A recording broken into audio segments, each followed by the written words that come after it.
How to log in FNB Bank online banking app.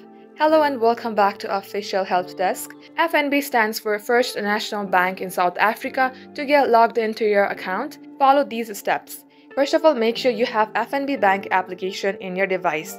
If not, head over to Play Store and search for FNB Bank. This is the application that you should download.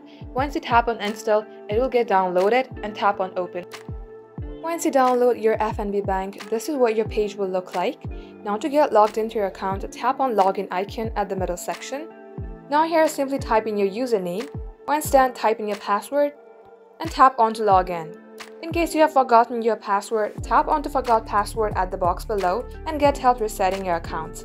In case you don't have an account, you can go ahead and create yourself your FNB Bank account by tapping on for me, for family, or for your business. Just like so, this is how you can do it. So that is all for today's tutorial. If you would like to see more videos on this topic, then do comment down below and we will get back to you soon with more tutorials like this. In the meantime, what you can do is like this video and subscribe to our channel. Also, don't forget to hit the notification bell to never miss an update from us. Lastly, thank you very much for watching the video till the very end. We will catch you up in our next upload.